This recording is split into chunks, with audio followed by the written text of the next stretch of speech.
ایک نوجوان کا واقعہ لکھا ہے کہ ایک نوجوان تھا، بد عمل تھا، کوئی نیک کام اس کے پاس نہیں تھا، کوئی نیکی نہیں تھی۔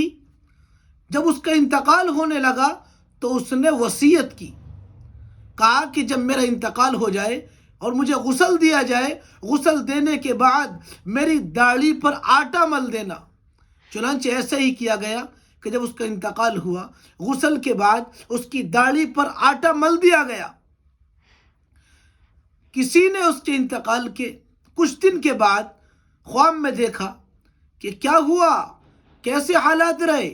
اس نے کہا کہ جب مجھے قبر میں رکھا گیا اور مجھ سے منکر نکیر سوال کرنے کے لیے آئے، من ربک، تمہارا رب کون ہے، من نبیک، تمہارا نبی کون ہے، ما دینک، تمہارا دین کیا۔ اس کے علاوہ اللہ کے حکم سے ایک سوال یہ بھی کیا گیا کہ تم نے مرتے وقت یہ وصیت کیوں کی تھی کہ میری داڑھی پر آٹا مل دینا، ایسا تم نے کیوں کیا؟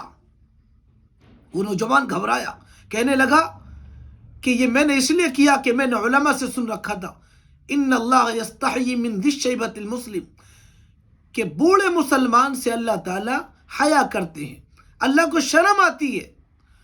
بوڑھا میں تھا نہیں، اور بوڑھا ہونا میرے اختیار میں بھی نہیں تھا، میرے اختیار میں نہیں تھا، بلکہ میں نے اس لیے وصیت کی کہ میری داڑھی کو آٹا مل دیا جائے گا تو بوڑھوں کے ساتھ تشبیہ ہو جائے گی۔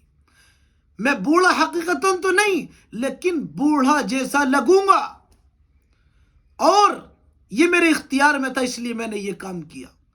میں ڈر اور خوف کی وجہ سے کیا، تاکہ میرے پاس کوئی نیک عمل نہیں، اور اللہ کے عذاب سے بہت ڈر رہا ہوں، یا اللہ آپ کے ڈر اور خوف کی وجہ سے میں نے یہ عمل کیا۔ اللہ تعالیٰ کہتے ہیں کہ جاؤ، ہمیں تمہاری یادہ پسند آئی اور ہم نے تمہیں معاف کر دیا، تمہاری بخشش کر دی۔ تو میرے بھائیوں، اللہ تبارک و تعالیٰ کی رحمت سے مایوس نہیں ہونا چاہیے، بلکہ آج ہمارے پاس وقت ہے، ہم چاہیں تو اس دنیا میں رہ کر نیک عمل کر کر اپنی زندگی کو کامیاب بنا سکتے ہیں، اس دنیا میں بھی کامیاب اور آخرت میں بھی کامیاب۔ ورنہ میرے بھائیوں، آج ہم جو بوئیں گے وہ کل جب اس دنیا سے جائیں گے تو وہی کاٹیں گے۔ اور ہر وقت انسان کو اللہ سے ڈرنا اور خوف کرتے رہنا چاہیے۔